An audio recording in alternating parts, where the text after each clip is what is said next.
Akhirnya timbullah pendeta ini segala macam. Jadi kalau saya dikasih tanggapan, nggak usah lah. Kasih tafsiran yang sifatnya universal.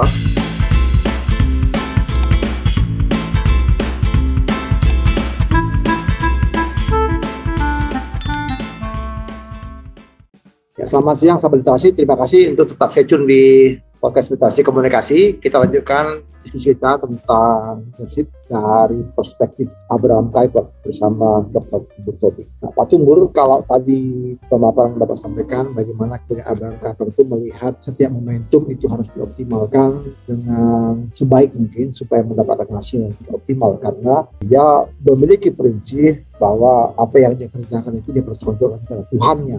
Nah, dalam konteks ini Pak, kira-kira bagaimana pesan-pesan ini bisa terdeliver ke pemerintahan di Indonesia Pak, terutama kalau kita mau lebih spesifik, karena kalau kita lihat di Indonesia kan banyak sekali aspek-aspek yang mempengaruhi pemerintahan begitu. Nah, kalau dari situ Pak Tumbur seperti apa melihatnya Pak? Monggo Pak.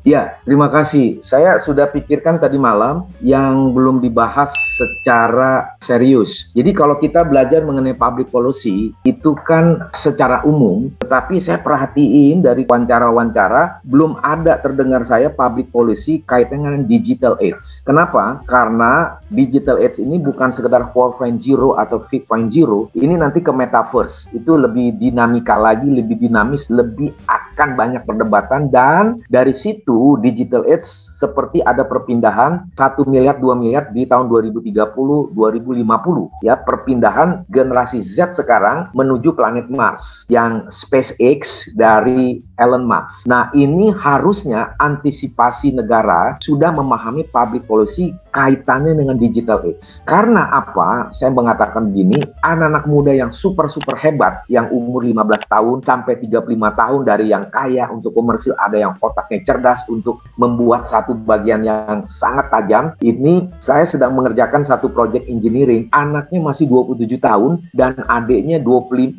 tahun. Kita bikin mesin virus protector, nanti anti peluru, lalu air halusinasi yang seperti dari Israel ternyata jauh lebih efektif segala macam. Ini akan di launching pada tahun ini juga di negara kita. Dan bisa kita lihat, wah, orang kayak begini kalau tidak disetting di dalam arti yang benar, public policy-nya apa? Seperti apa? Jadi kalau izinkan saya, ini juga perdebatan, masih fokus kepada yang sudah terjadi. Tapi public policy secara overall yang akan direkonstruksi mengenai digital age itu belum ada. Mungkin sedang digodok dan belum banyak, termasuk anak-anak muda.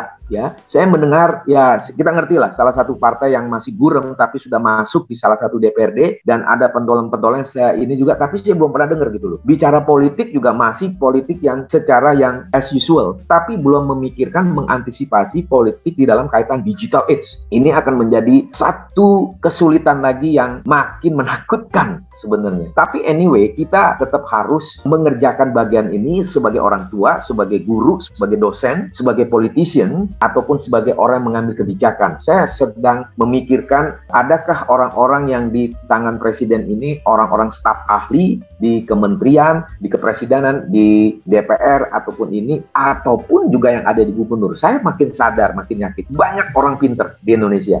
Tetapi di dalam setiap kantor gubernur dengan jajarannya belum ada satu setting yang profesional dan juga yang high class society. Jadi high class society itu bukan hanya di Jakarta, di Papua juga bisa, di NTT juga bisa, tapi orang pinter yang mau memikirkan ini public policy-nya yang bisa sellable, bisa ditampilkan dan bisa diakui, belum menjadi first priority. Demikian. Betul Pak, kalau bicara tentang generasi excellent itu menjadi satu perdebatan yang memang saat ini itu sangat merisaukan juga, karena ternyata banyak sekarang anak muda yang cerdas-cerdas, yang melek digital begitu, bahkan cerdas sebagai generasi Zoom begitu, Zoomers, itu justru sekarang melakukan hal-hal yang sebenarnya yang sangat remeh-temeh, bahkan yang menjadi quote-unquote ya, ada yang digunakan juga sebagai penyebar hoax. Ini jadi satu pertarungan yang luar biasa. Nah, ini ada pertanyaan begini Pak, kalau tadi Pak Tumbur bicara tentang IKN, Ibu Kota Negara Nusantara, di Kalimantan Timur begitu kan, ini menjadi satu hal yang sebenarnya cukup memprihatinkan Pak. Karena kemarin kalau tadi Abraham Kuyper berpegang pada sovereignty of God begitu ya. Apalagi di Indonesia punya 5 agama dan 1 kepercayaan begitu.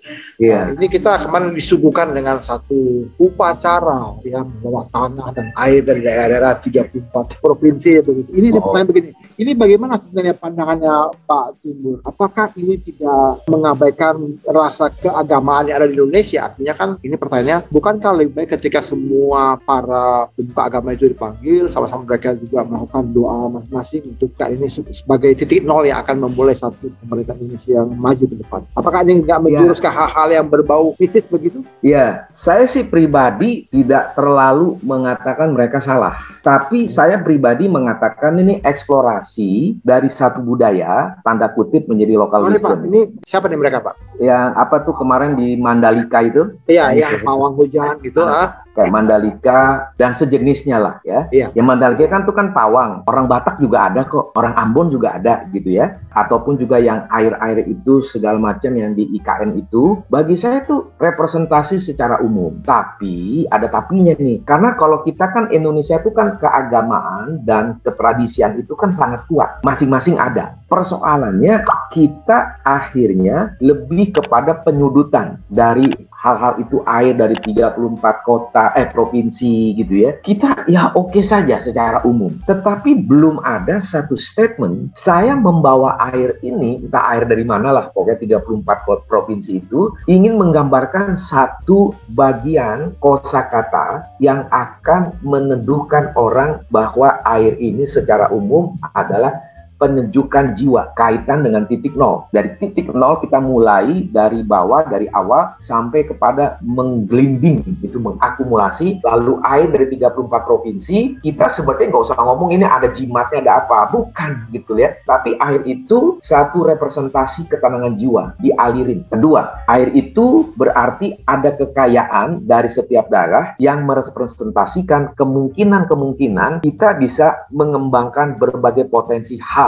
di dalam ibu kota Nusantara, representasi sebagai ibu kota negara. Nah, tapi kebanyakan orang dipojokkan kepada soal agama, kepentingan-kepentingan yang lebih spesifik, tetapi tidak diartikulasikan, diinterpretasikan secara bonafit dan intelektual. Itu yang sering terjadi di Indonesia, menurut saya nih. Maka ketidaksehatan itulah mengakibatkan setiap ada yang fenomenal, termasuk yang pawang. Sama juga, akhirnya timbullah pendeta ini segala macam. Jadi kalau saya dikasih tanggapan, nggak usah lah, kasih tafsiran yang sifatnya universal dan akhirnya menggugah setiap suku dan agama yang ada di negara kita dan belajar keunikan dan menimbulkan satu hal yang baru yang universal menjadi tolok ukur sebenarnya. Tapi itu nggak ada dan akhirnya tafsir kemana? Meaning yang sesungguhnya, arti yang sesungguhnya hilang. Itulah akibatnya. Jadi muncul lagi. Kalau menurut Pak Tumur, siapa yang bertanggung jawab untuk memberikan klarifikasi tadi bahwa ini air melambangkan kesejukan, melambangkan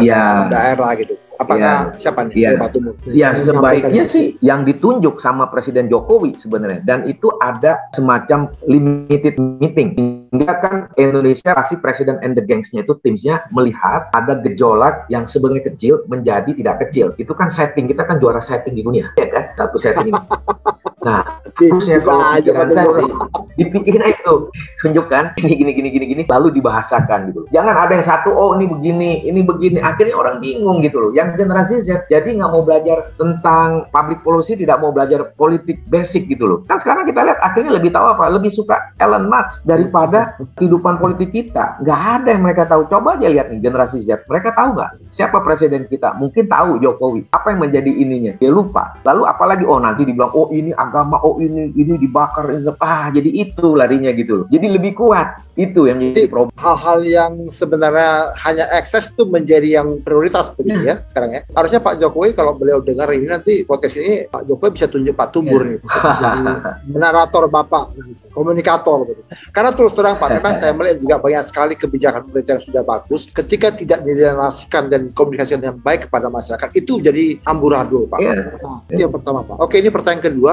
dari Surabaya. Ini saya mau nanya Pak tentang adanya keinginan untuk 3 periode. Iya Pak, karena kan ini kan tidak menunjukkan satu konsep pemimpin yang memang memahami konstitusi. Mana Pak? Iya, iya. Saya pribadi melihat sangat tidak setuju. Tidak setuju tapi by konteks juga. Jadi secara legal standing, basic things-nya adalah kita harus mengacu kepada di sana. Yang kedua adalah sebelum bicara soal 3 periode, Bapak Presiden yang kita percayai, kita hormati, dia harusnya tetap konsisten menuju 2024 momentum apa yang besar. Infrastruktur, it's very good.